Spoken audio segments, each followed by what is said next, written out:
Welcome to the third episode of the And New Podcast. My name is Steven. I am joined, as always, by producer extraordinaire Kelly. Let's get right to it. Huge weekend of fights. Huge weekend with Bellator and UFC. Even a little bit of boxing in there. That was a bit of a joke. I'll touch base on that later on. We got WWE news for you today. We got a lot of MMA to catch up on, which kind of brings me to my take is that I love both sports so much. Wrestling, pro wrestling, and MMA. I think it really originates from catch wrestling. Both sports were initially catch wrestling, and that's just such the purest, especially when it comes to North America, sport of mono-a-mono fighting. Because you could grapple, it really was more grappling, like what we would have seen in the long ago with pancration and Greco-Roman wrestling. Where really it was just two super strong dudes going at it. I think there was times where you could throw punches, but generally it was more of an open palm, more of a grappling match where your main goal was to either rip the dude's head off or break his leg or break his arm, and I just eat that shit up. Love it. The whole strength against strength, and it's really cunning, swiftness, speed, and I think it's just so weird how it almost is like catch wrestling is what wrestling is today, but MMA is kind of is offshot of that. And there's so many great, especially when it came to the States, German immigrants that turned into these super strength freak farm boys that were just really good at fighting. And I think that's kind of what we see with Brock Lesnar, and even Matt Hughes was that too. But strong immigrant families that were super strong when it came to farming heritage, moving to the States and really becoming these freaks of athletes who were going town to town, wrestling any and all takers and winning. It was kind of very, very interesting, and I think that's why we see in today's MMA and in today's wrestling, so many people from the past have done it, especially when it comes from crossing over from pro wrestling to MMA. But what I would love to see is more of a meshing. We do see a lot of, we have, especially in the past as well, guys from MMA coming back to WWE or other organizations to make some money too. And that's just, it's just such a weird concept of two sports gelling together where it really does work. Whether it's the athleticism and the training regimens just go together so well. And I think we need to see more of it. I think it's one of those things where I'd love to see more co-promotion between WWE especially and MMA, UFC, which they kind of are doing with Brock Lesnar. I know we've seen in the past a little while back with TNA and Mo the Wall and Tito Ortiz. They had kind of whole like invasion angling and Rampage as well. It just didn't work as well with TNA. TNA is a shell of what it used to be, and hiring all those MMA fighters, I think, was kind of their jumping the shark moment, trying to save it, where Rampage could decently talk, but Tito really talked and stole the mic. But once again, if you don't have storylines and if you don't have writers for those guys, anything's going to fizzle out, and for them to carry it on their own is going to be tough. I would just love to see more. I think we are seeing a new wave of MMA fighters moving to different wrestling organizations like Tom Lawler. Even he'd wrestled here a bunch locally in the local wrestling organization ECCW, which I've seen a few shows on. I love going to see their shows. Ronda Rousey obviously is the biggest one right now. Even Matt Riddle is apparently signed with NXT as well, so it's a huge move for him. Hopefully we see more ones from the past. Even Sonya Deville is kind of new as well. She wasn't the best fighter, but good for her. She has a good angle in WWE. Ken Shamrock, Tank Abbott, Dan Severn, the list goes on. But I would love to see more wrestlers making it big in MMA more than anything. And if history shows, those are the big draws. Even though CM Punk was a total joke, he doesn't make my list because he is a total joke. But he was huge draw. His first fight, everyone went to see it. But the likes, obviously, of Brock Lesnar is the biggest name to have benefited from this crossover. Alberto Del Rio, a dude who had an awesome record, Jack Gallagher, I'm not a huge fan of him in 205, but he's really, he was a tough guy too. Bobby Lashley, to name one, is mega star and MMA as well. He really kind of left just because of it. Josh Barnett is probably the most 50-50 fighter. Sean O'Hare, dude who unfortunately committed suicide, probably due to head strikes or anything like that, but just to see more and more dudes come over. What's the craziest thing about Alberto Del Rio? He actually started as a MMA / wrestler. That was his whole gimmick. And even the dude fought Crow Cop with a mask on. And it was obviously his biggest downfall because he got head kicked into next week. But he has actually a pretty decent record. 9-7. Or was it 9-5? That's not bad for some guy who's just some strong dude and went into doing both at the same time. Losing to Crow Cop, losing to Nakamura. He even fought in Mexico too, MMA style. That's kind of interesting how a dude could really be on the. And his last fight was 2010, so it was kind of in the early stages of MMA when MMA was becoming ruled and kind of just being more mainstream. Especially when it does come to more of the no eye pokes and kicking in the nuts type MMA that we see today, which is the way it should be. Total BS. I know. I would love to see Pride again, Pride rules. I think they did have an organization that did have Pride rules, but to get head kicks in America, I think it passes in Hawaii, but I don't think we'll see it very often, unfortunately, in North America stateside. Was that Risen? No, Risen is still around, but it is still in Japan. No, it was some weird no-name organization that had a one-off show in Minnesota or something like that, or Alaska, where they just got sanctioned. Yeah, I think it was an actual tournament too, I think.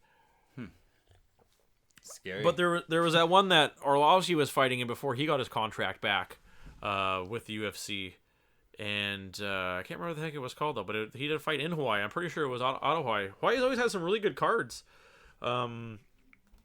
It's kind of funny you mentioned Hawaii, because I remember one of the craziest times I knew I was an MMA fan was staying up super late watching this Icon event, and I think the main event was Phil Baroni versus Kale Hose, and it was 18 fights, and every dude looked exactly the same. All had shaved heads, all idolized BJ Penn, because it was in Hawaii, you know what I mean?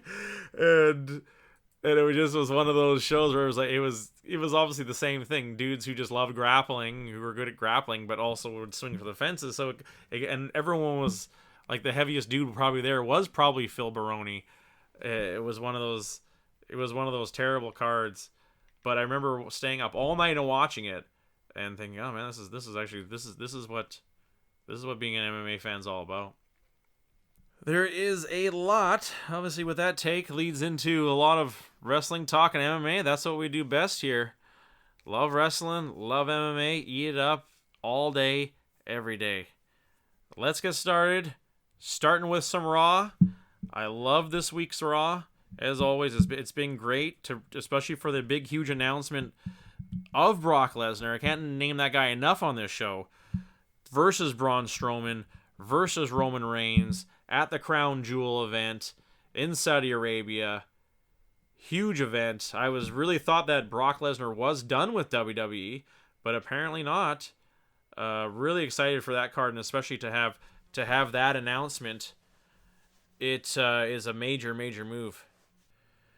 I can't wait for Crown Jewel. I hope that you're going to announce even more of what's to come on that event. Another event where there definitely won't be any women, but we'll see what they do with it. They'll probably have some kind of other marquee matchup on this one here. I do like the announcement of Brock versus Strowman versus Reigns, and let's see what happens with it. Who has the belt at that time? We will find out. Good. Speaking of Braun Strowman, it was a really good heel move by him. He's so loved by the fans to tell that city that they sucked so bad, and he wants them to shut up. I love that move. He's just too much of this evil baby face. It's not working out for him. And what was the weirdest thing? They all have that moment, and then and then they have Paul Heyman come out, and he was taking my take from last week. How nuts is this? Paul Heyman saying exactly what I was saying last week. He must have listened to the show. He must have. It's so popular. I can guarantee he listened to the show. But for him to say that that's exactly what I was saying. For Brock Lesnar makes money in WWE, goes to UFC to make more money, and then in turn he comes back to WWE for 3 times as much money. Who, in the undertones of him, what he's saying, underlying statement of what he's saying, is that exactly what I was saying. Brock Lesnar is somehow money, and he just does it, and he goes around doing what he wants to do. Nuts. It's but it was kind of a good scare. Everyone obviously thought Brock Lesnar was coming in, but he obviously didn't. Weird. It was for Undertaker. Good to see him back again with his take. I really did enjoy Undertaker's take as opposed to Triple H's statement. I really think this is going to be leading up to something big. I don't think it's going to be Undertaker's last match. I think he should hang him up very, very soon, though, but I don't think it's going to be his last match. I'm not liking the pairing of the Bellas with Ronda Rousey, though. I think it's cheap on the Bellas because I don't know, man. Their in-ring ability is starting to really stink up the place. I think they're bringing Ronda with them to almost benefit them, where I think they would think otherwise they would be benefiting Ronda. I'm not a fan of any of them on the mic, but I just don't like the move at all. I think it's cheap on the Bellas. Elias Sampson, love the dude. Who else? I really thought when he was coming over from NXT, I thought this is his death sentence. I thought his whole shtick in NXT was terrible. I didn't get it. He seemed like he wasn't that great of a guitarist too, so I thought that maybe that was part of the whole thing, that he wasn't a good guitarist, but he actually was a good guitarist, so I was kind of confused with that later on.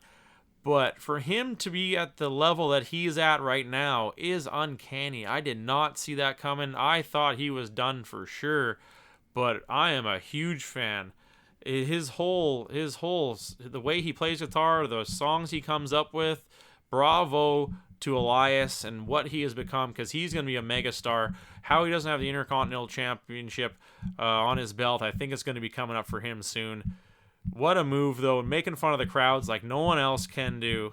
And also, to have the crowd on his side and then to make fun of them every single time.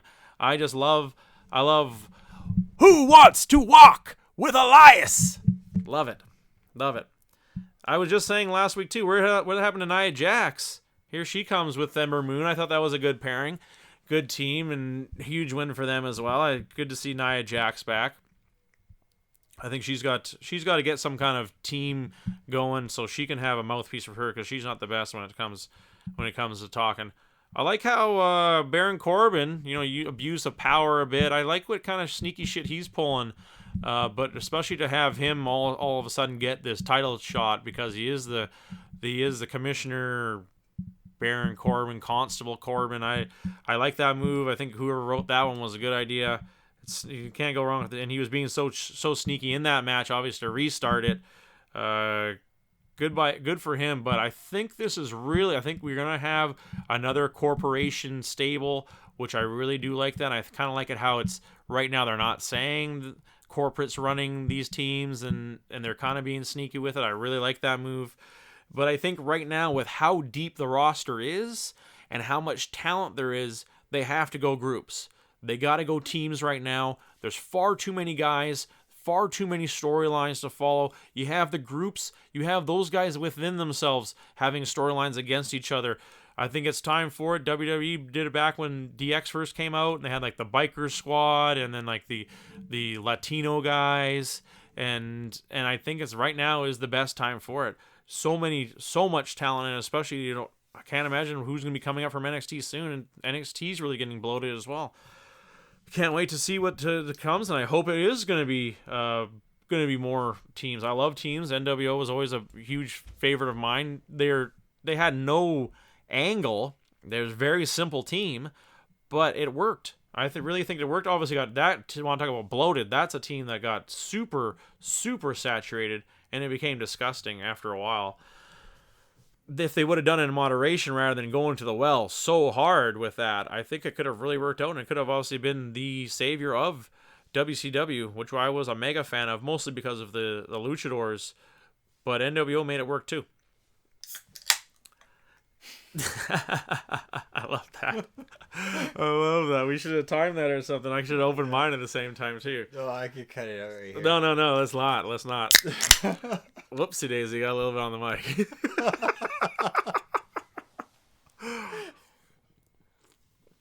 Just having a drink break here. Just having a drink break. On to SmackDown. It was once again not the best SmackDown. I do like how they announced the Daniel Bryan versus The Miz for the title shot. Winner gets the title shot at I think it was at the Super Showdown in Australia. I do like that move. It'll be it kind of makes their whole rivalry, like I was saying earlier, it's kind of getting tired. And this kind of adds some life to that rivalry, and I do like that. Either way, it was still good on them to make something out of that match. We can move on, and hopefully after that, then they will stop fighting each other. But weird for Rusev Day. Aiden English turning on him in a bit of a weird move. I thought it was kind of odd, the whole beginning thing. I thought maybe they were going to have some kind of weird... He was going to have some kind of weird thing with Lana for him to attack Rusev in the ring. I was quite shocked by that, and especially to distract him as well, and almost... And did cost him the match, obviously.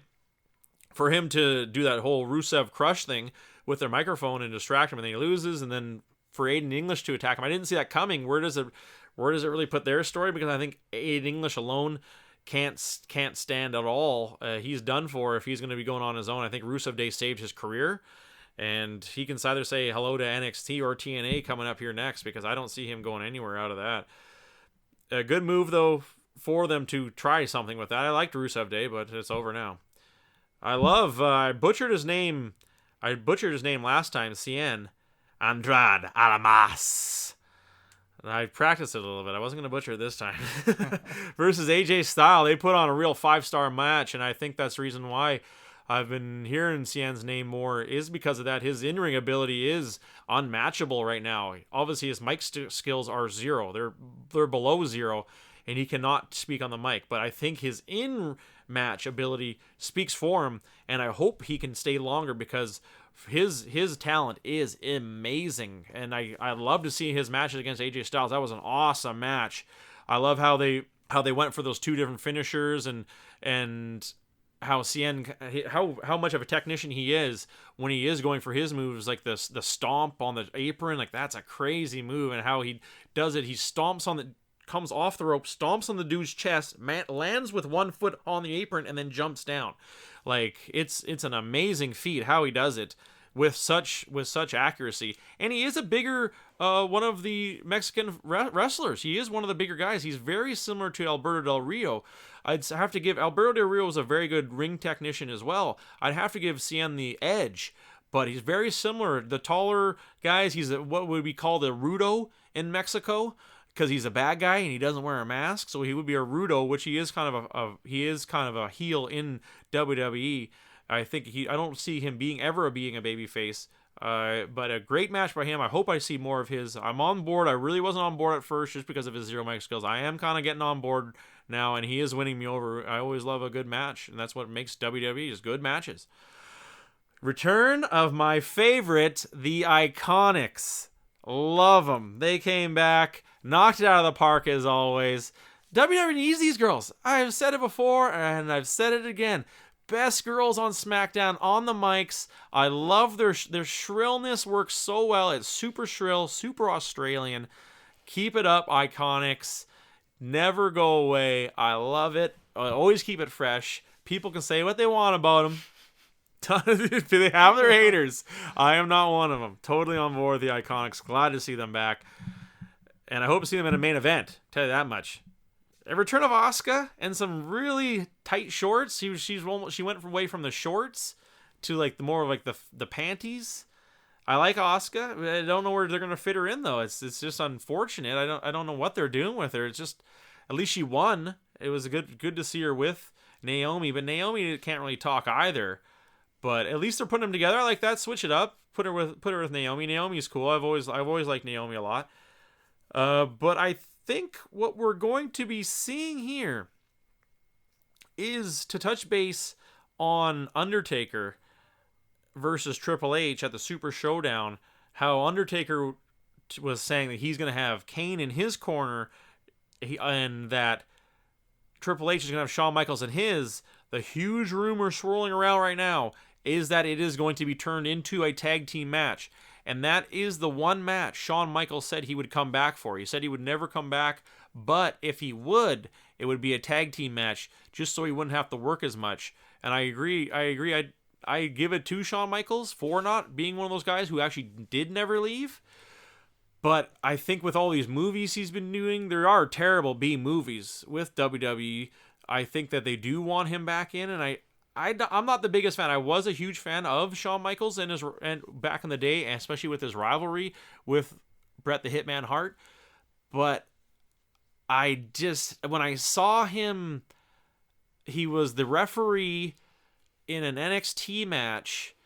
I know it was Adam Cole versus somebody. I can't remember who he was up against. I think it was Cassius Ohno in the Alamo Dome or something stupid. Like, he was the referee, and I was really disgusted. He just looks like a shell of his former self. It looks like he's lost like 100 pounds. He's tiny now. I just don't know if he could even pull it off, even the old man style. I'm sure he can. He can come in and do a few bumps and then they're done. But I think he should be one of those guys who does stay away. Undertaker is one of those guys who I think should stay away. But if it does come back, it'll obviously be a massive seller. People will love it.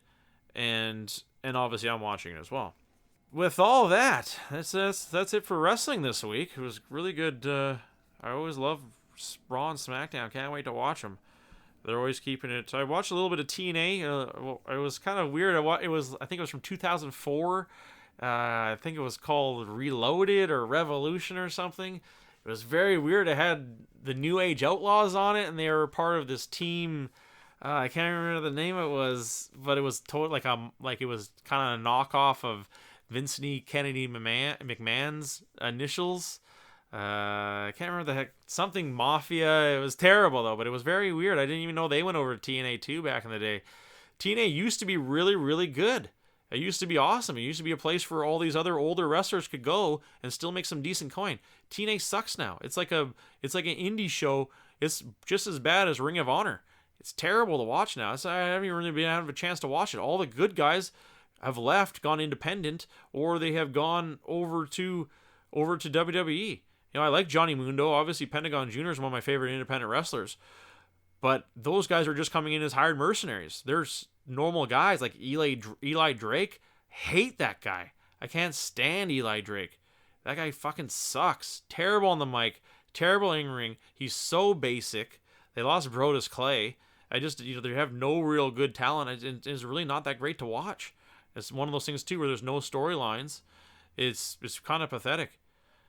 Not a huge fan of TNA. Like the problem was with Canada. Unless I want to watch the Japanese shows live, I have to go online. If I want to watch them on TV, it's old shows. I love the commentating on it. You know, Jim Ross with Josh Barnett or Mauro Ranallo with Josh Barnett. So it's always good to listen to them, but they're usually a little bit delayed. Kelly, have you watched any wrestling yet? Have you thought about it? Have you thought about it? Yeah, I thought about it.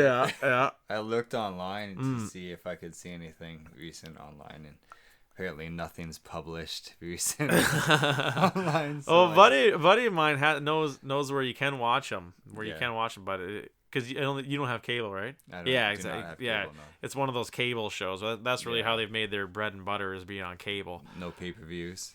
Yeah, well, they have a network, like a thing you sign up for monthly. Okay. And then you get everything except for the TV, like the Raw and the SmackDown. You still have to have TV to watch those. Okay. But with the subscription, you get like a channel, and it's like all the pay-per-views, which are like, you know, usually once a month, and then all the extra stuff. They have some good TV shows. I really do enjoy the TV shows. You know, obviously it wouldn't be something you'd be into. You're not into wrestling, right? So take a look. You know, but like I said, probably like a lot of phrases I use. You know, like heel or baby face, or you know what I mean, different things. You know, like that are being said that you're just like, what the hell are you even talking about? Yeah. No, I've had OTA for a while over air at tonight, right? Get HD channels, 16 of them, and oh, that's cool then. That's cool then. All the local stuff, the news and everything. Which yeah, of course, I don't really like watch the news, but yeah, me either. Exactly. It's like that's what old people watch. Yeah, old people. It's like I got something called the internet. I got something called a phone. It automatically give all the news I would need whenever I'm on the toilet and when I'm done playing my game. I'll look up some news. Lots of MMA news to get to. Tons of MMA news to get to. With both Bellator and UFC. UFC was absolutely amazing. One thing I didn't get to last week, the Tough. I'll touch base with that first. Ultimate Fighter. I totally forgot to talk about. Remember, I even made fun of that redneck dude against Anderson Silva. Dude won. The redneck dude won. It was a terrible fight though. I can't see him ever going far against the. He just Anderson Silva was amazing on his feet and really rocked him a bunch of times, but as soon as it went to the ground, he had no way to get up. So you're up against a wrestler who just likes to lie on top of you. And by no means did he, look to really... He landed a few heavy bombs, but it was a very lackluster fight. It felt bad for Anderson Silva because he just, you'd think he would have tried something. I hate it when these kickboxers, they are so good. They've been doing kickboxing since like out of the womb. That's what their bread and butter is. They can kickbox in their sleep. Why not when you switch over to MMA, just go with 100% grappling training, wrestling training, jiu-jitsu training, judo training. Go 100% with that. Don't practice kickboxing for a while. Take a year off kickboxing, and just practice grappling. Because if you can't get off your back, you're not going to make any money, and people aren't going to hire you. That's number one. Especially just prove right there, this dude who was super gassed out basically in the first round just lied on top of him, and he had no answer for it. So it was a terrible fight. I can't see that other dude, next person he fights, who even has a tad bit of MMA training, is going to kick the shit out of him because he just lied on top of him, and it was a super boring fight. But the fight that was on this Wednesday, Marcia Allen versus Yulia Strolienko, man, that was a fight and a half.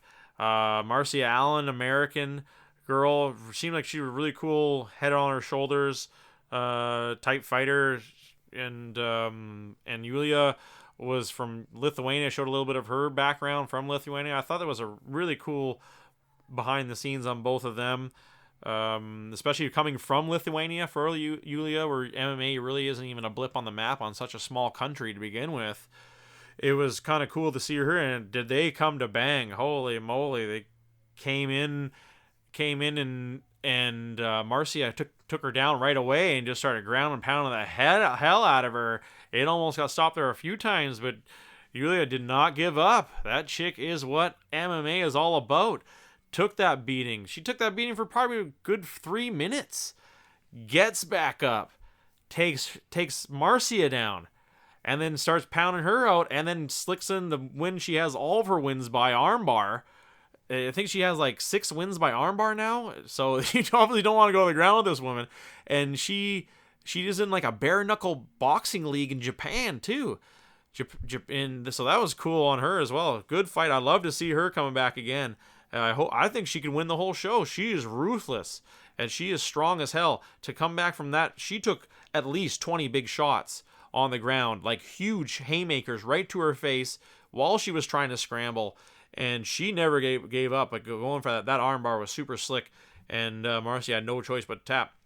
Great fight for both of them. I think Marcia has a good future as well. She really showed some really toughness as well. I think she just, after doing 20 shots on Yulia, I think she just may have gassed out a little bit. Obviously a little bit of adrenaline dump, which you see as your first time in here. You get the jitters out of the way. I think she has the brains. I think that's what MMA is all about. You got to have the brains as well as the brawn. More so the brains, and I think she's got it. Heavyweight fight coming up next isn't bad. And I'm excited. This tough season's been pretty damn good. I'm really excited to see how it turns out. On Bellator it was kind of one of those lame cards. I do enjoy. Did you watch the Bellator card? I did not. Yeah, no, it was okay. Like it was they don't really promote the undercard. It was kind of like I guess it'd be the equivalent of a Ultimate Fight Night or something like that. But UFC does put on pretty good shows like that. But if UFC put in like a middle of nowhere show, something like that, this was like that. I know AJ McKee is one of their main guys, especially at I can't remember. I think he fights at 145, 135. I'm pretty sure it's 145. The son of Antonio McKee. he's obviously one of the major guys. He could easily step into the UFC. I'm sure UFC is going to be offering him big money soon. But the rest of the card wasn't great. It was one of the earlier card fights was Pitbull versus Roger Huerta. How Roger Huerta's still fighting, I do not know. But they stand in the middle of the ring and go rock'em sock'em robots. It was a really good back and forth. Each dude catching each other with some shots and really a lot of blood and spit on that one. They were really going for a barn burner on that one, and I really did enjoy that. But unfortunately for Robert Huerta, he just was on the receiving end of two massive shots, and he had to go down. One on the chin right at the end was definitely enough to drop him. Good for Roger Huerta for still going out there, and good for Patricky for a huge win for him, one of the Pitbull brothers. I do like where Bellator's going. They do have some good cards coming up, especially with the heavyweight tournament. I like how they got the two cards, the two heavyweight tournament fights back to back, one on the 12th, one on the 13th. I do really like that, and especially coming up, we got Gegard Musashi versus Rory McDonald, and Rampage Jackson versus Vanderlei Silva. I am liking that matchup. I think we touched base a little bit on that card before. It's going to be a good card. I am excited for that one, and that one is just right around the corner too. When that one's on the 29th, end of the month, so that one coming up. I do like the direction. Let's take a look at those, because I think they just announced those cards for Bellator just at that most recent event. It's going to be awesome to see the conclusion of the heavyweight tournament. Super excited. Yeah, they got Bader versus Mitrione is the first one on the 12th, and Roy Nelson versus Karatonov is on that one too. As I guess hopefully they would have him as like the alternates. You know what I mean? In case somebody gets injured. Mm-hmm. Lorenz Larkin versus Eric Silva. That's not a bad fight too. Oh, and Baby Slice is on that one too. That's what's crazy about AJ McKean's camp. He's got Baby Slice in his camp and Aaron Pico. It's like this whole Bellator camp. It's kind of weird, but it is some tough dudes, and I think they could actually really do good. Kind of like a alpha male team or something like that. I think it. Hopefully they make each other stronger, and I think that's what this sport's about. And all those guys will eventually get paid. Let's see the other one here in Federer versus and then Chael Sonnen versus Fedor is the next day, I think. And they got Benson Henderson versus Saad Award, and Czech Congo versus Timothy Johnson. Not bad. What? What are you shaking your head at? I was saying, no wonder. Like, the UFC needed Conor back and Brock back, and they needed Jones Bones. You know what I mean? Bellator is putting on some good shows. Yeah, and those two shows are back to back, one day after another. One's on Friday, one's on Saturday. Like that's really good. You know what I mean? And I'm sure both those cards are really going to fill up and turn into pretty big cards. Really excited to see what's on the horizon for them. But other than that, it was uneventful. Obviously, it was just one of those cards. The one that was on this Friday was just one of those cards that was just kind of like, just was going to be, just some up and coming guys. And I think it wasn't bad. But AJ McKean versus John Macappa. I know that's just his nickname, but that's what everyone calls him. It was still a good fight. They actually came in toe to toe a little bit. John was mutton. You could definitely tell the size difference was huge difference in size. AJ McKean towered over him, and it had definitely a huge reach advantage on him. But John didn't go down. He had landed a few good shots. And I think he actually hurt him. But what was weird was that he kind of had a trip. He tripped and then off the spinning kick, but off the bottom, it's almost like he hurt him. Like AJ McKean really cracked him from the bottom. And John Macappa got up, and it was kind of like he was wobbly after that.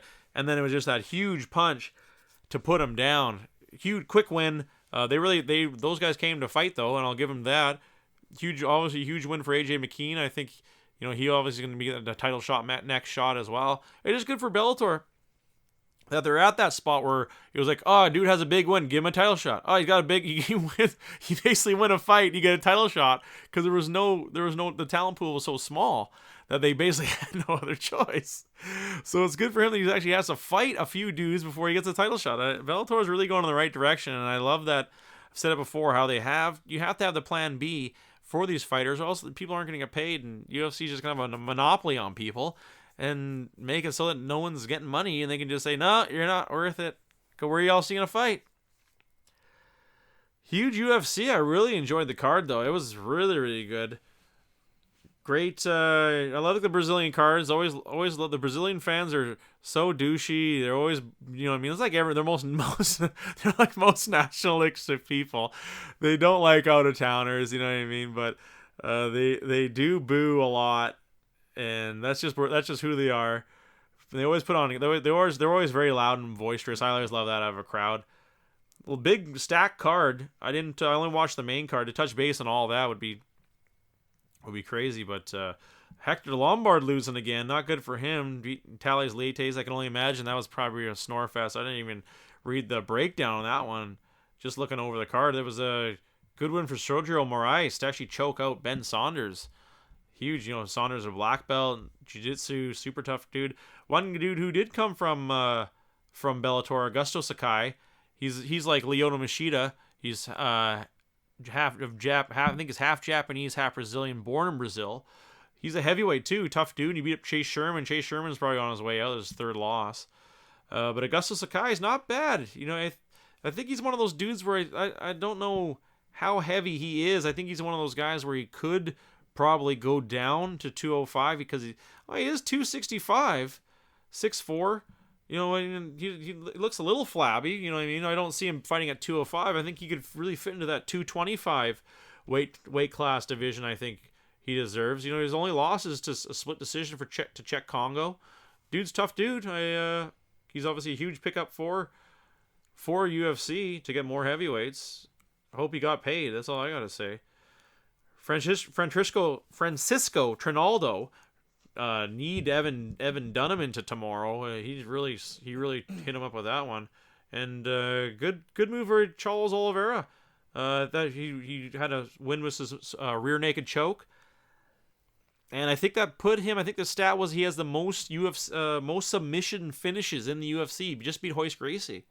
How that stat hadn't been broken until now was pretty mind-boggling. He must have had a ton. Obviously all of his wins were by submission. The ones that he won, most of his losses were just like from gassing out.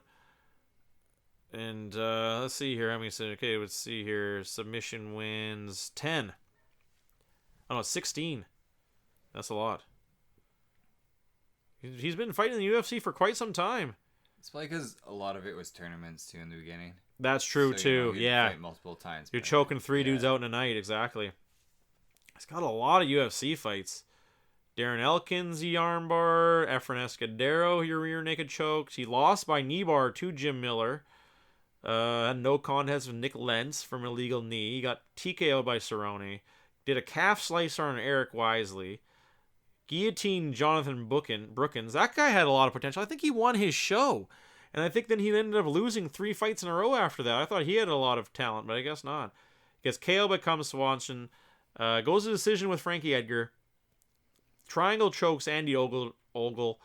Anaconda chokes Hatsuhioki. He actually beat somebody, but he went to the decision with Jeremy Stevens. Wow. He actually beat Jeremy Stevens. That's crazy. Ends up avenging his no contest and guillotining Nick Lentz. Oh, he had that crazy esophagus injury against Max Holloway. You remember that? I think they actually headlined that fight too. Yeah, they did. They headlined that one. I think it could have been in Hawaii or something. He tapped out. He had he just caught like a weird thing and cut his esophagus inside his throat. It was like the weirdest thing. Like he had like the outside of the skin wasn't cut, but his esophagus just sliced and inside. Yeah, in the middle of a fight. He got choked out by Ricardo Lamas. Rear naked choke Will Brooks. That guy had so much hype. That guy had too much hype behind him. I didn't like Will Brooks at all. Way too much hype. He lost to Paul Felder. Choked out Clay Guida, and then choked out Christos Chigas. So basically, he only has one win in the UFC that's not a submission and is by decision. Good for Charles Dubronx. But to touch base on the main card, I want to say this first. I hate Jimmy Smith. Hate him. I can't stand him as a color guy. I'm not hating hating because of who he is. I'm just saying he doesn't work. He sounds like a poor man's Joe Rogan. And I know him and Joe Rogan are best friends, and I give him respect. He actually has a fight record, and he actually has a winning record. I think he's like 7-1. Good for you, Jimmy Smith. You can't talk on the microphone. You're fucking boring. I didn't like you on Bellator, and I don't know why UFC hired you. I don't know why. I'm sorry. But it's just so bland to me. It's like a poor man's Joe Rogan, and I like Joe Rogan, but I'm not a huge fan of Joe Rogan's commentating. Please, Jimmy Smith, go away, man. Hire somebody else. Hire somebody else. First fight, Ronda Marcos versus Marina Rodriguez. Really good fight, actually. Marcos came out and just really held her down. Really great top game. Wasn't letting Rodriguez up at all, and moving even in. She was really landing some good shots. I thought it was great ground and pound from her. Had mount, really took her to town, and wasn't letting her even breathe down there. But next 2 rounds easily go. Rodriguez managed to keep it standing, and had some good stand up. Was the taller fighter with the better striking and the best skill with the range. And I think she was just really working her jab very well, mixing in with some kicks. And I think Marcos should have went that whole entire time, though.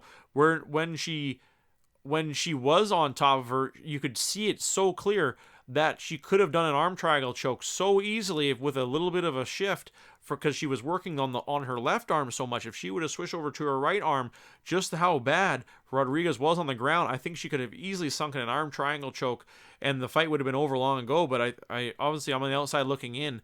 But when you see that opening so much, how her corner wasn't screaming at her, go for the arm triangle, go for any kind of choke. A baseball bat choke is what they call it as well, where you have the forearm, you're on in mount position or in top position. She had side control so much too. She could have easily done that. That's where you put your forearm with all your force just right on their throat and hold and squeezes whatever part you can. And with how tired they were, I think she could have got it.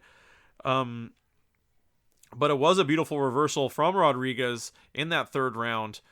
When Marcos was on top, it was a super awesome sweep, and to end the round, it was a good fight. And I think it did. I was kind of weirded out by the decision at first, that it was a draw, but kind of doing the math in my head, I think you have to give the 2 extra points for Marcos for the first round, and then Rodriguez 1 point each, and the draw actually makes sense. Good fight for both those girls, and for Rodriguez coming off the Contender Series, which we watched at your house the other day, the Brazilian one, she came fresh off that and had a really good showing. I think she has a big career in the UFC, especially if they go back to Brazil for any cards. Always love seeing the Brazilians. What was the next one here? Oh, Renan Barão versus Andre Elwell. Yeah, that was a really good fight too. Those dudes, they didn't give up. They were just swinging the whole time. But Barão, he got caught. He got caught with that huge first shot, and then grabs on that super slick body lock, and Elwell was not going anywhere, especially when it came to the ground.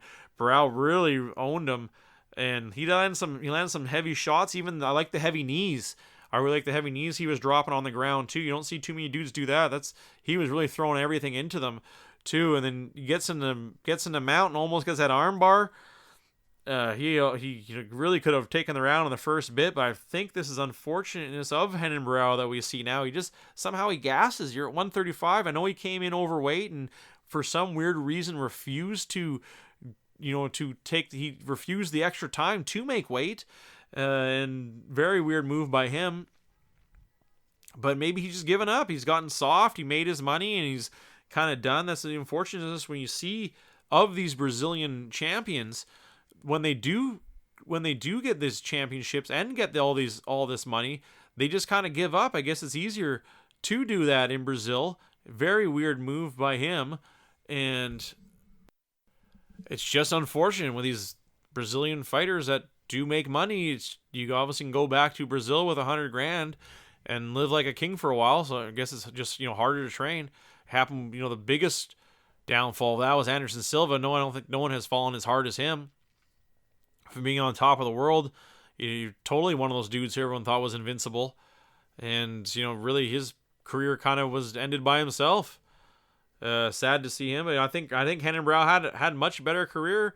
He could have had a much better career, but it just seems like he just gasses out these times. And but I digress, and to go back to the fight, he was really owning on the ground, but Elwell was owning on the feet. He was really getting his timing down, and in the second round, he was just rocking him. But Brow did end up with a takedown at the end of the round. I don't think he stole it.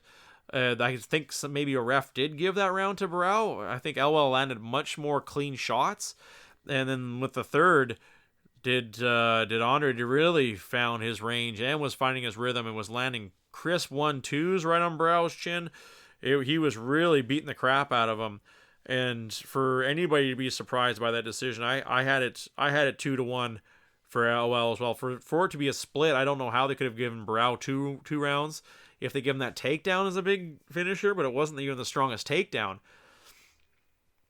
Good win for Andre Elwell. I think he came from a Contender Series show as well or something like that. I'm not sure where he came from, but he's a tough dude. Really good stand-up, and he managed to be able to hang on the ground with a Brazilian Jiu-Jitsu black belt.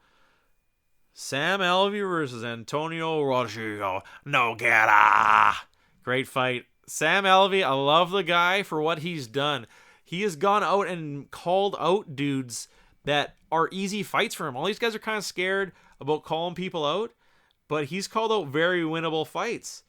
And this is one of those fights where he really could have easily won it. And the dude's just one of those timeless guys. He doesn't have the best chin. He's never been really one of those great fighters. He's always been one of those kind of, you've seen a lot of these guys in the early 2000s coming out of America. They were, obviously a wrestling background, very well-rounded when it came to, they had decent striking, but they were obviously more on their wrestling. But he calls out Gian Vellante before this one, actually wins that one. And then after that, he calls out Nogueira. I thought it was a really good move from him. I'm like, man, that's a very winnable fight. And he's just one of those weird dudes who've just been around forever. He's got a really huge UFC career. Good for him because he's put on some good shows. But one is a weird thing is that Sam Alvey was the MFC champ, and that was the Edmonton organization. And I really like that organization. They actually had some really good shows. I don't know what happened to them. They obviously aren't around anymore, but I used to always watch them all the time. They actually had some really good shows. They had some really good fighters. They had some big names coming in and out of there sometimes too. And Sam Alvey was their middleweight champ for the longest time. And he really was kicking the crap out of a lot of people. Then obviously don't have the talent. It's Edmonton. But I really enjoyed it. I thought they had put on some good shows. They had one of my most favorite announcers of all time, Michael Chavello. He was the play-by-play guy. And come back, MFC. I'm not sure what happened. They always had like weird casinos in Edmonton. It was a good organization though. But he comes out. It was the battle of the feints. Everyone, Nogueira was fainting like crazy. Sam Alvey was fainting like crazy. They were just feinting each other all night. And they were doing some exchanges, but in the second round, Big Nog comes in with a little bit more urgency and really paps him a few times there. I think it may have been a bit of an early stoppage, but I think from the angle the referee was looking after that huge shot that Sam Alvey took right behind the head, and he crumpled on his ankle a little bit there. His arms did go down for a little bit, and I think from the angle the referee was watching, he had no choice but to stop it because it looked like he was knocked out cold, like a total knee buckler. He still got up pretty quickly. It was almost like a half second, and the referee was right there, but he was already kind of coming to and trying to go for the takedown. Maybe a bit early of a stoppage. He was only going to eat more shots, so I'm not totally upset with it. Good win for Nogueira. One of the older fighters as well. I think he's 42. Love the Nogueira brothers. Seen them both. Seen Little Nog fight at Affliction, and I seen Nogueira in the Big Nog in the crowd. A really great event. Touch base on that another show. Once again, the Sherdog Prospect Watch claims another victim. Carlos Pendersoli. I feel so sorry for you because once you made that list, I knew you were going to lose your next fight, man. And he gets knocked the fuck out I like the guy. I thought he was a good fighter too, but I'm not going to put him on the shoot our prospects list and give him the kiss of death. He was up against a tough dude in Alex Cowboy Oliveira, and they came out.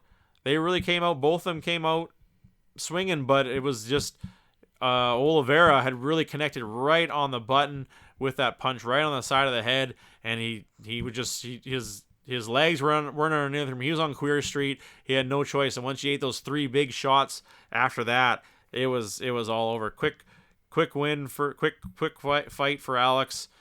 Sorry to see you go, Carlo. I thought you had some potential, man, but maybe you'll come back. He'll bounce back. Good fight for both those guys. It had a good mixture on the card of quick fights, good decisions. Even both decisions weren't bad. Touching base on the main event, Thiago Marata Santos versus Eric Yo Boy Anders. I really like Eric Anders for coming in 6 days notice. Man's got balls. Former Alabama linebacker, super tough dude, super smart dude. I give it to him for coming in 6 days notice. It was cool because they both went up to 205 for the fight. I love Thiago Santos too. Dude is a killer too. He's great fighter. I think he's going to be one of the next big champions coming up. He's had a little bit of an up and down career. But he's only been fighting top level competition. So I gave it to him. He got KO'd by David Branch. That was a weird loss. And he got choked out by rear naked choked by Eric Spicy, TKO by Giga Musashi. You know, Giga Musashi does do that to people, but other than that, the dude's been knocking people out. Steve Bossy, he's a Canadian killer, it looks like. Nate Marquardt. Who else has he beat? Oh, Anthony Smith that was his most recent huge win. That was a really big knockout too for him. That was a crazy fight. Those guys really went. And then Anthony Smith is headlining the Moncton card, so it just goes to show how tough Thiago Santos is. And both these guys came out to bang. You could clearly see in the beginning of the fight that Eric Anders, obviously on 6 days notice, he had a game plan to work the clinch, work the dirty boxing, and to work the takedowns. And you could obviously Thiago Santos had the exact opposite strategy. Keep the distance, kick and punch.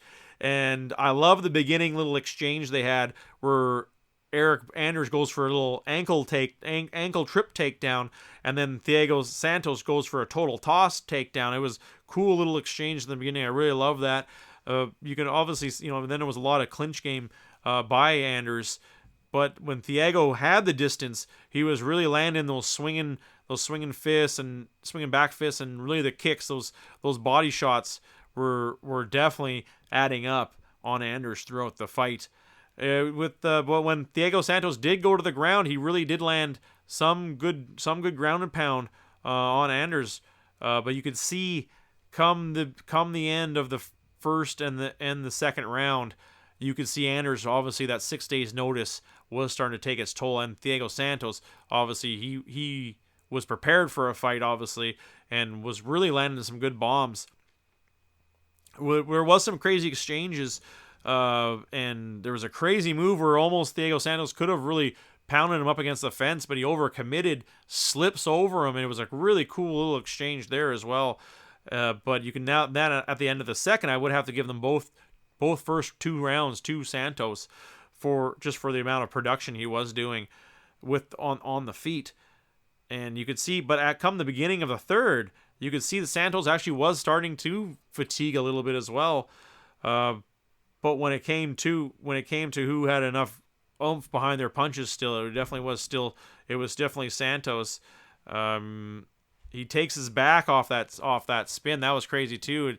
He almost choked him out there. Anders almost choked out Santos, but he spins into it, and they both get up and they just will start trading like crazy.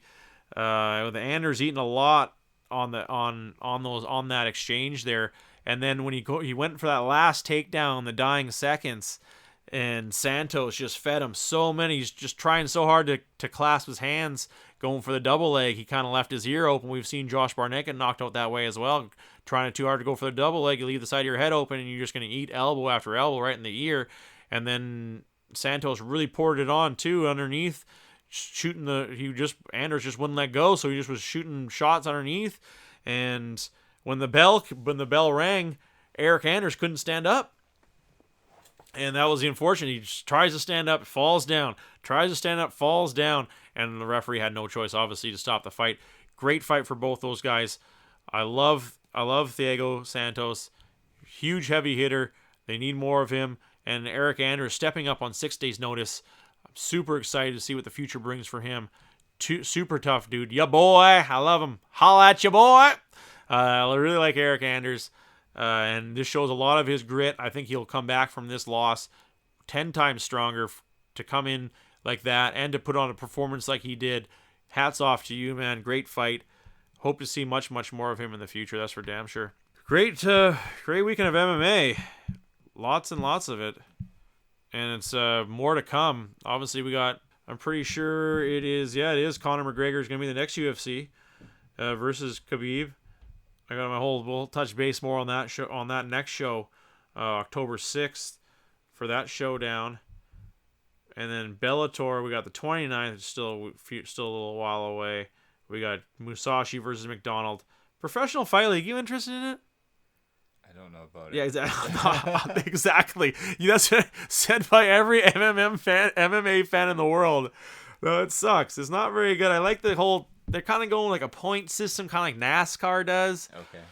Like, if you win, you get in certain points. So then, obviously, I'm assuming the guy who has the most points will get the title shot or whatever at the end of their season. I like that they're going with something different, but they have cards at weird days. And I'm just not sold on it. They always have the same shitty dudes who didn't even. There's the WSOF. You know what I mean? And, like a Tuesday at 6 a.m. No. This is a stupid thing. They have a card. Yeah. The same day as a Bellator card on October 13th. They don't even have a fucking fight listed on that, and that's October 13th. Awesome. I'm watching. Well, talk about advertising. I'm sold. You know what I mean? That's a great lineup. That shows like it's like not that far away. It's less than a month away, and they don't even know. Show like, up. People are fighting. Please. They have a card. Okay, well, hopefully this October 5th one. It better have some. Okay, the October 5th one has somebody on it. Oh, they already have some contracts signed. It looks like it's heavy. They look like it's heavyweight dudes. Yeah. Okay. Alex Nicholson's not a bad fighter. I've seen him fight a few times. Oh, they got UFC cast off Jared Rosholt. Steven Seiler. I don't know how that guy still gets work. He's a long time ago cast off. Lance Palmer as well. He was a WSOF guy too. So it doesn't surprise me to see those guys obviously on this card. Not really sold Professional Fight League. Get your fights together. Maybe we'll watch it one of these days. Sign the fighters more than a week ahead of time. Exactly. Might help. No one wants to fight. It's like, when am I gonna fight? Well, I don't know. We'll see. It's like, I hope I'm not fighting on that card in 2 weeks from now.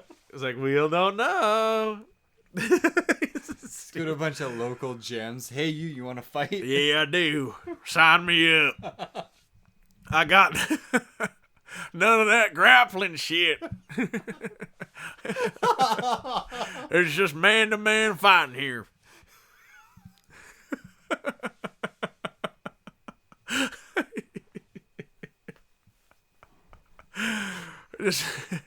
Professional fight. Exactly. The most professional fight league in the world. Good times. Yeah, I don't know. I'm not sold on it. They gotta have some kind of bigger names, but obviously, you just got the most recent card, which is a few weeks away, and that's the only thing they have listed. How are you supposed to get invested? They have a bunch of cards already on the calendar, but no one in those cards. Very weird. Very weird. Huge news, obviously, this week as well. Kid Yamamoto passing away. Very sad news. Always loved Kid Yamamoto for his Pride days. Just this sad shit that happens in this world, man. He didn't have the best UFC career. Obviously, he had a much better K1 and Pride career. did great at K1. He had a lot of knockouts. Bibiano Fernandez, one of them, Rani Yaya. He had Call Uno. He even has a win over Gracie too. Jeff Curran he beat. He has a great career. Obviously, when he came to UFC, he was in the twilight of his career. How old was he? Let's see here. He was old. Doesn't have his age listed for some reason on Sherdog, but he was older. Joe Warren, he did lose to. Kanahari, who was a really super tall, big Japanese fighter for that weight class. He lost to him too. He fought some top name dudes. Vaughn Lee, Darren Umanora, even Mighty Mouse he fought too. Dude was one hell of a tough dude. Little guy. One of those super tough Japanese fighters that you always read about and hear about. One of the guys who obviously he was that highlight reel flying knee that helped out Pride and made his career as well. And sad to see him go. Obviously the other huge news from this week was John Bones Jones ratting out people to get 15 months off his suspension. Very weird story coming out of the UFC for that one. Obviously they need him so desperately. They're going to do whatever it takes for him to come back. But huge rumor is that he is going to be on UFC 230 against Alexander Gustafsson. That's the big news circulating right now. Whether or not that is true, we will find out. But where does that leave his rematch, and where does that put Brock Lesnar? Does Brock Lesnar still fight Daniel Cormier, or does John Jones come back and get his instant title shot, which he should, or does he go up to heavyweight? That's a big rumor too, that he's going to be going up to heavyweight to get that belt and then to take the 205 belt. I like both stories, but I'll believe it once he passes a piss test. I'll believe it then. And I think what they should do, triple threat match: Brock Lesnar, Daniel Cormier, John Jones, all on a ring at the same time. Three-way fight. I seem to remember Johnny Jones Bones posting something on a bit of social media about, Alexander Gustafsson. Ah, yes. Saying, he was like a really tough fight, and I don't know. It was, it led me to believe that was the fight that he was coming back to. Well, I think I think that obviously that tweet helped fuel the rumors that is what it's going to be. It's New York. They haven't really named much. Obviously, other than a few New Yorkers like Chris Weidman, versus Luke Rockhold, which I really like that matchup. The one I think is going to be fireworks. You can heard it here first. Is Paulo Costa versus Yoel Romero. That one's going to be fireworks. That's going to be fight of the night. I can guarantee that one. Mark that one on your calendar with a bullet, because that one's going to be two dudes standing in the middle of a ring punching each other in the face. Like I touched base on before, I don't want to talk about Conor versus Khabib. I got a whole next show is going to be about that. In Jacare versus David Branch, two really good grapplers. That's going to be a really good matchup for New York. Derek Brunson versus Israel Adencia. That's a huge, Israel is one of those guys as well. He didn't make my prospect list because of that last stinker he put up in that split decision. And two Bellator cast-offs, Lyman Good versus Sultan Alvi. That should be good, and that's just the cards announced. And Dustin Poirier versus Nate Diaz is going to be a good fight too. But they are obviously missing something. They're missing. It's New York, Madison Square Garden. They're going to announce probably after the Conor fight two big fights, if not one for sure. They're going to announce two. Really stacked card already, and I'm really excited to see who else is going to be added to that one, obviously. And I think that's what touches bases a little bit on my take about wrestling and UFC and being together. It's kind of like a WWE promotion style when it comes to that, kind of holding it off to the last second. One of my favorite promotions is Royal Rumble. I love the Royal Rumble, and because they always have surprise entrances or WrestleMania moments and that type of shit. Who doesn't like that? Who doesn't like the surprise guy, old guy that you love coming back, or somebody coming back off injury early, something like that, and it's total surprise and no one knows. Who doesn't like that? I love that shit. Eat it up all day. I do think Bones versus Alexander Gustafsson makes the most sense, obviously, but I don't know. It kind of seems a bit early. Do they bring them back that quick, or do they give John Jones a different matchup? Is there other, what was the last fight Alexander Gustafsson even really had? I can't remember. I think, was it Jan Blachowicz? He hasn't fought in quite some time himself. Who knows where he's at, training wise or even mental wise in his life and his career. I think it makes the most sense. I'm just not sure who else do you think John Jones could fight on that kind of short notice in the 205 division. There really isn't a whole hell of a lot of dudes, and especially most of those dudes are fighting recently here. May of 2017, Glover. Teixeira. Yeah, Glover. Yes. Okay, that makes sense then. She won that fight, so it makes sense for them to both meet up right now. I really love the Gohan Saki. He calls out Mark Hunt for his last MMA fight. I really love that move. 2 K1 guys. Gohan Saki was one of the smaller kickboxers in that division. I thought, man, that's why I always had such respect for him, because it was in K1, it's super heavyweights. Dudes who are 350 pounds kicking you in the face. And Gohan Saki was always this tiny little dude, but he could hang with them. He really could. And I always loved Gohan Saki for that. I loved when he came over to UFC. It's shitty that he did lose his second fight. He, got knocked out cold, and that's the unfortunate. Boxing and kickboxing, you get knocked out a lot, and your chin does not get conditioned. Your chin just can't take knockouts. It's just built into us. Ask how that's worked for Chuck Liddell. Your chin isn't meant to be knocked out so many times. Like in wrestling, taking bumps. You can only take so many bumps. You have a time. It's like everything, and it's just the human body has a meter in there saying, clicking off every time that happens, and eventually it just doesn't work anymore. You broke the meter off the recta. But I do like that call out for Hunt. I think it's do it in Japan. That'd be great. If they did in Japan, they would sell out instantly. Obviously, in Japan, they love that already. Mark Hunt could go anywhere in Japan and get noticed and recognized for his K1 exploits and his pride fights.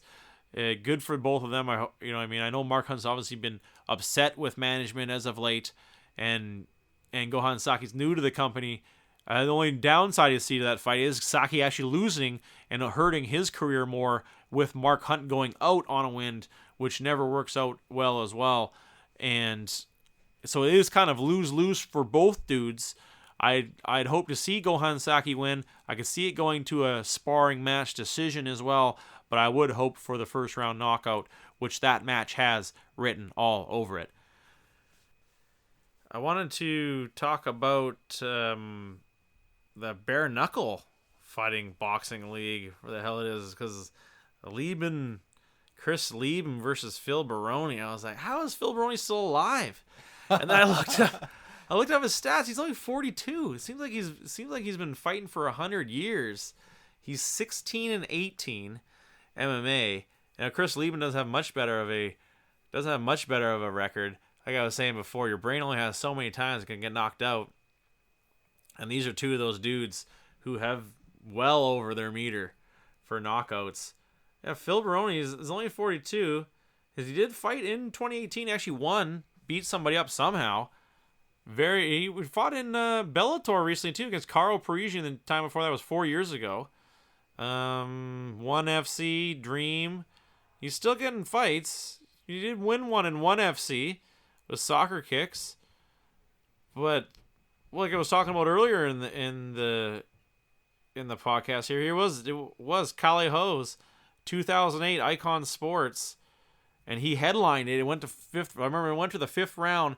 It was one when they were just so exhausted that time, especially for being in Hawaii. It was a barn burner of a match, but it was obviously the fourth and the fifth round. He obviously just lost from straight up exhaustion. I'm trying to click on because I think there was 18 fights on that card, 13 fights on that card, and really wasn't the best. It really was a terrible card. But it was one of those things. It was on the Fight Net early days of the Fight Network when it was around. They had they had tons and tons of underground shows of different MMA shows. But I just thought it was weird. I was just saying, like I was saying, I was like, I was really surprised Phil Baroni hadn't signed up to this bare knuckle fight league when I heard about, because they have a few other dudes like Chris Lytle signed up for it, and then sure enough, here Phil Baroni versus Chris Lieben in this. You know, I don't know. I'm sure it's decent to watch. I guess it's just like a quicker boxing, I guess, because you don't have the gloves. It's obviously very gruesome, because most of the time dudes are breaking hands, and any kind of cut you're going to get is going to be a nasty one. It's going to be like an eye socket break or something disgusting like that. But also is Johnny Hendricks is also signed up for this, and he's fighting Brennan Ward, which I think would have actually been a good MMA fight. Brennan Ward just announced his retirement from MMA, and then he goes to bare knuckle boxing. It's like, and his whole thing was because he's like kind of done with getting brain damage. You go to bare knuckle boxing. You're worried about brain damage? And then you're going to go and bare knuckle box Johnny Hendricks? I don't know how Johnny Hendricks is going to fare, because his whole thing in MMA was his wrestling. He kind of had that clinch wrestling game. He did have the big bomb of a hand, but he was more of a wrestler.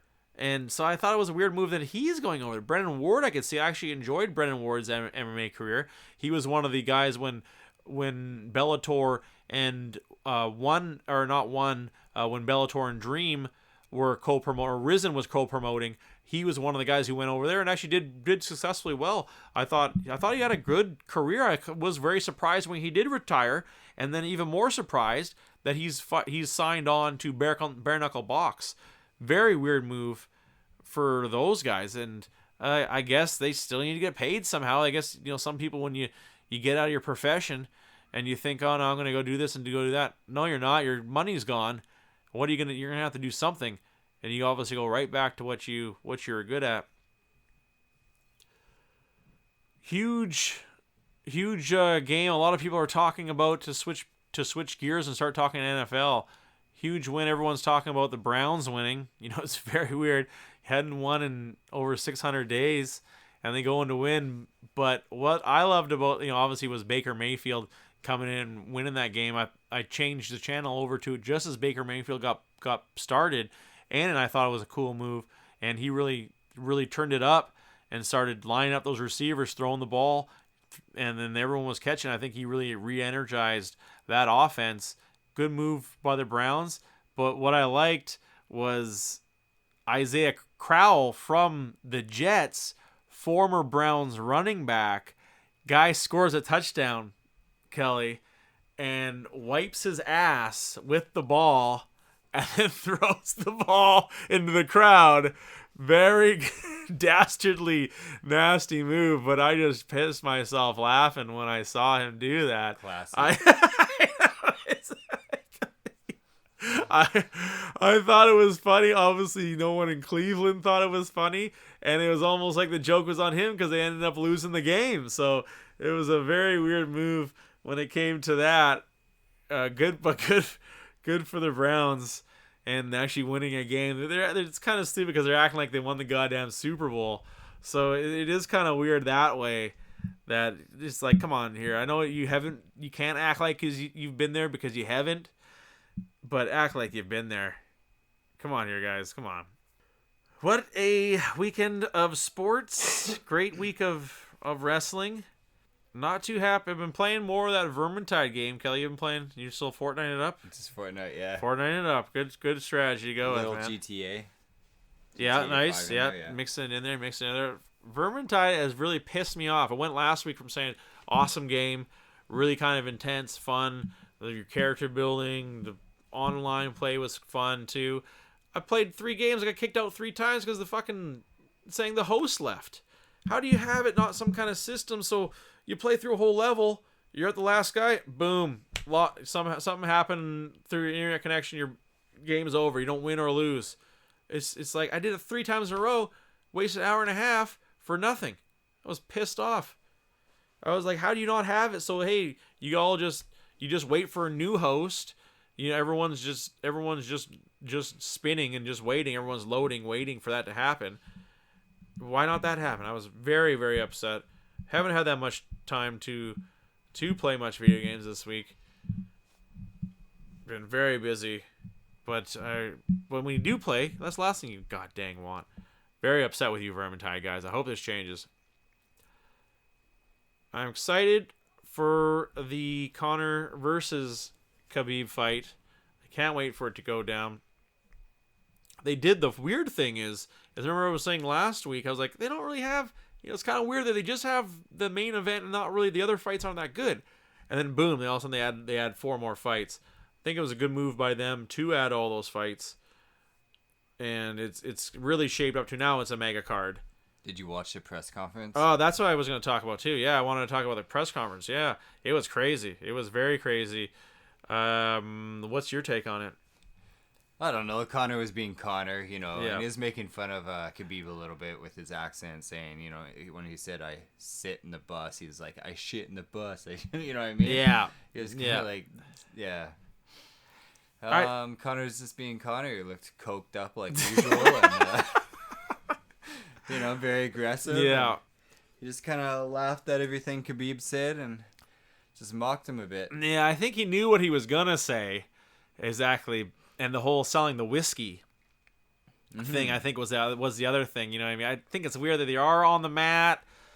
How are you going to let a fighter own a product and then display that product as one of the sponsors? I think that's kind of really crossing the line. I think it's a conflict of interest.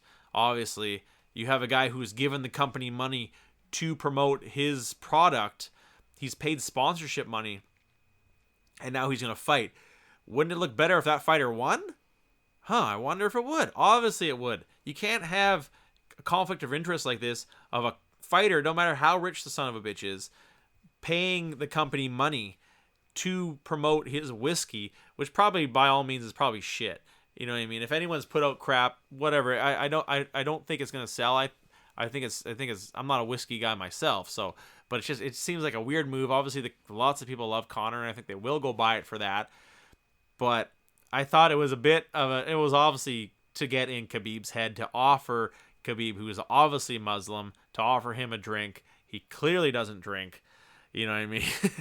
So I thought it was a good move by Conor. For that's his whole shtick is to get into his head and to piss him off. But I did notice something from Conor. He just didn't look. He's kind of had that aura about him before, where he was a loudmouth jackass, but it kind of like he had a bit of a swagger to it. Now he does look like you said. He looks like kind of like a jittery cokehead. He's kind of a little bit too jumpy, more than normal, and he just doesn't look the same. He's blaming Khabib for what happened on the bus too. Like, if he got off, then people wouldn't have got hurt, basically, during the conference. Bullshit. Yeah. Khabib's from Russia. He has seen this daily. Yeah, right, I'm going to get off. If I get off this bus, I'm going to get killed by 20 coked up Irishmen. He's seen that daily. What the hell was he going to do? If he got off the bus, he was going to get curb stomped. If he got off the bus. He's not an idiot. If he got off the bus, honestly, Conor could be in jail and Khabib could be in the grave. Because everyone was fucking nutty. He's throwing a dolly. It doesn't mean he wasn't gonna do something when he got off the bus. Yeah, nobody made you throw a dolly at a bus. No, exactly. But that's what I'm saying. He was willing to go to the lengths of throw a dolly. So you mean to say if he would have got off the bus, then they would have been one-on-one fight? Bullshit. Bullshit. He would have gotten jumped and curb stomped. He probably would have stabbed. You know what I mean? So it's the dumbest thing. How many people you need to bring to a one-on-one fight? That's exactly it. Should, you know what I mean? I'm not a whole about that. I'm from where we live, you know what I mean? I'm the same way. You got to live smart. Sure, there's living tough and there's living smart, but sometimes you got to be smart. If I were to get off the bus and there's 20 dudes outside of it saying, "Come on out. We want to have a one-on-one fight." I'm a little smarter to know 100% if I get off this bus, I'm going to be waking up 15 minutes later. Hopefully. Exactly. Hopefully. Not know what the hell happened. But the press conference did what it did. I think when it was that came down to the stare down. Usually Conor's pushing people or he's like screaming in their face. He really wasn't doing it. I think he's a little bit scared, and he's obviously doing his shtick like he normally does, but I just don't see it. I'm going to, like I keep saying, I'm going to have a whole take on it next time. But mark my words, I'm going to say it right here while we close with the show. UFC 229, Conor McGregor is getting knocked out. Touch base more on it later on. Great show, Kelly. Third show. Really defining this shit. Really defining this organic evolution of how this thing is rolling. I love doing this. It's really such an awesome experience to be able to do this with such a good guy like you, Kelly. And I'm super looking forward to how this rolls in the future. It's just getting better and better, and I'm just coming with more and more ideas, and the people I'm talking to that are listening love it. So if you like it, listen to it, share it, do your shit, just enjoy it, and that's all it's here for. Just some dude rambling about his opinion and keeping it real. I think that's what life should be about. And moving forward, I'm super excited for the next show. We got a lot to cover already, and just moving forward, it's just been a great feeling to be a part of this, and I hope people like it, and that's what it's all about. But that will wrap it up for this fine third show. This has been a great episode. On behalf of my producer extraordinaire, Kelly, my name is Steven. This has been the And New Podcast, signing off. Take care.